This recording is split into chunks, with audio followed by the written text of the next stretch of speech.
Assalomu alaykum hammaga. Men sizlarga bugun ajoyib pyure tayyorlashni o'rgataman. Buning uchun bizga kerak bo'ladi olma, qizil yoki yashil, bir dona sabzi, bitta banan va yogurt. Birinchi sabzimizni to'g'rab olishdan boshlaymiz.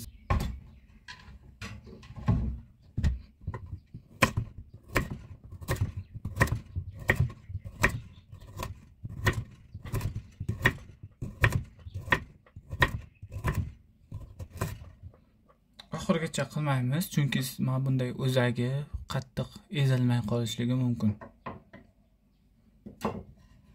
Buni solib olamiz.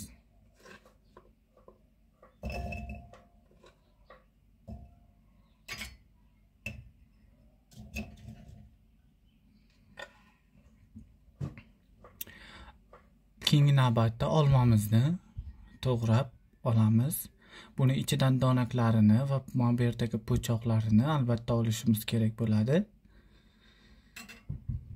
Olmani postini archsangiz ham bo'ladi, archmasangiz ham bo'ladi. Bu o'zlaringning tablaringga bog'liq. Men masalan archmasdan qilaman.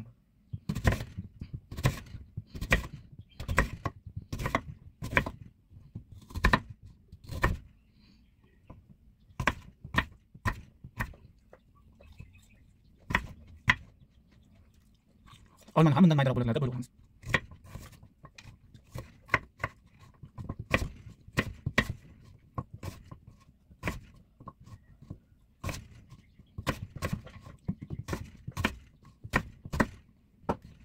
Mana buni ham idishga solib olamiz.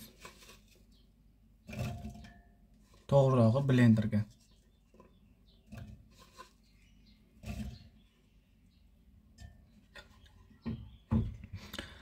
Keyingi navbatda bananni ham archib olamiz po'stlog'idan va buni ham to'g'rab solamiz yoki bo'laklarga bo'lib solamiz.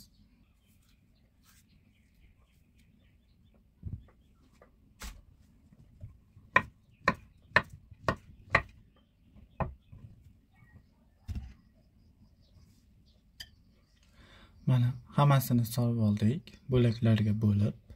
Buni bir blenderdan aylantiramiz. Keyin yogurtimizni qo'shamiz. Hozir bu jarayonni ham ko'rsatib boraman. Mana blenderimizni yopamiz.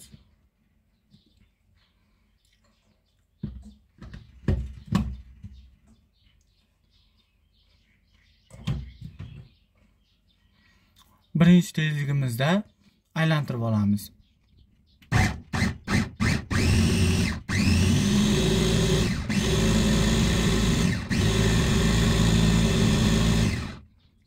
Bir marta aylantirib olganimizdan keyin ichini ochib, sizda ham xuddi shunday chekkalariga yopishib qolishi mumkin. Shunda biron qoshiq bilan yoki biron narsa bilan o'rtaga tushiramiz.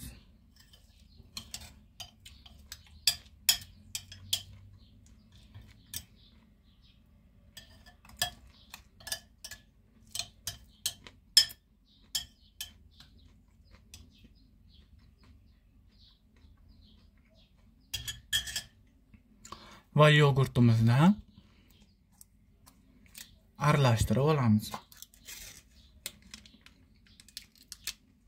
Yogurtimizdan tabga qarab 2 osh qoshiq yoki 2,5 osh qoshiq solib olsak ham bo'ladi.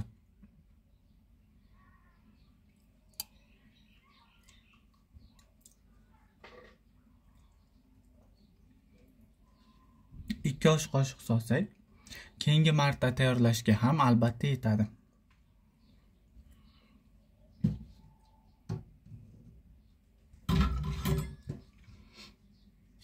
Yopamiz.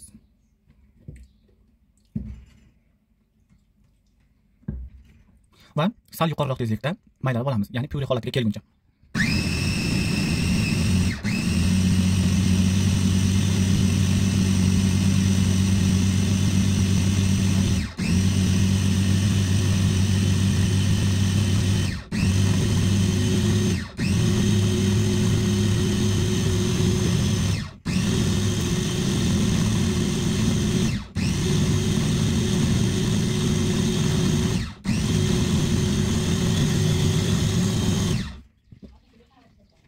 Menimcha bo'ldi.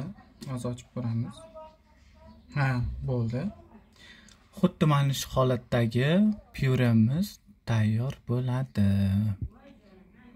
Va buni mazza qilib iste'mol qilamiz. Hammaga rahmat. Like va podpiska bosish esdan chiqmasin.